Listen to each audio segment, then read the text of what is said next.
How do women merit to receive their place in the world to come? How is it that their mitzvah is not learning Torah? However, that is true life, learning Torah. And women are not obligated to learn Torah. And how is it that even though they don't learn the Torah, they can still merit their place in the world to come?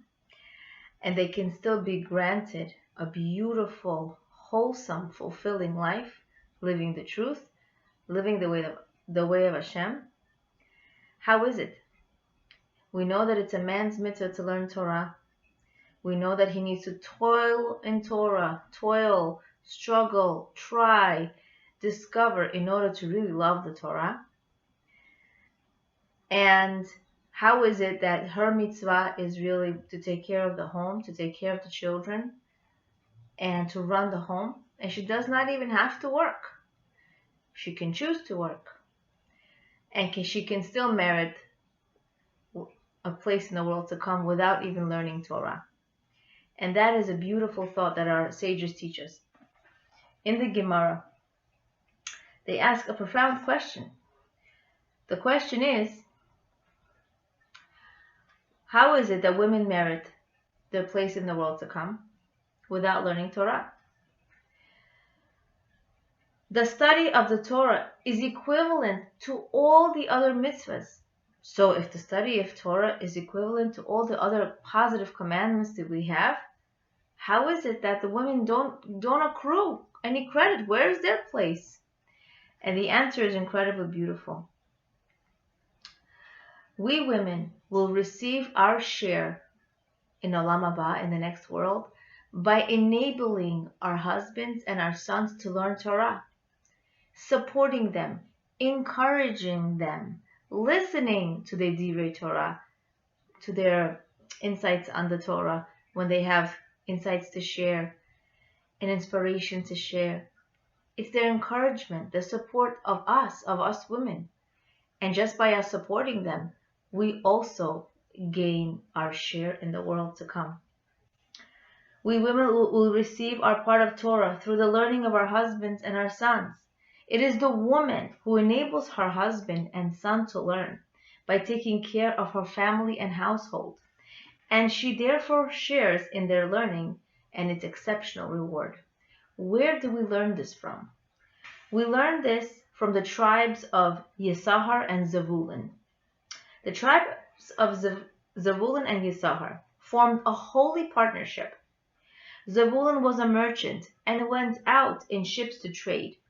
They became wealthy and looked after the material needs of Yisahar, who stayed in the tents learning Torah.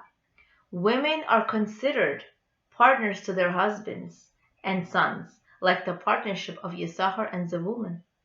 In the very last parsha of the Torah, Moshe blesses each tribe before his death. The pasuk says, "Rejoice, Zevulun, when you go out, and Yisahar in your tents."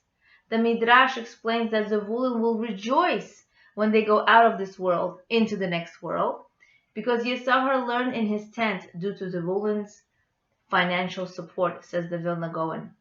Women are the Zevulun in the partnership. When women take care of the physical needs of the families, that includes shopping, cleaning, cooking, laundry, then in this way, it allows their husbands to learn Torah. How much more so nowadays when women actually also go to work and also support their husbands financially. The Torah mentions Zevulun first, even though Yisahar was older, because the Torah of Yisahar can only exist only with the support of the women. Our men and their learning, it doesn't exist without our support as women. That's why our job is so empowering. It's so holy. It's so gratifying. It's so powerful. And without it, there is no studying Torah. There is no support. Many years ago in Europe, girls actually lost their love of Torah, and they stopped dating young boys who were learned men, who wanted to strive to learn Torah.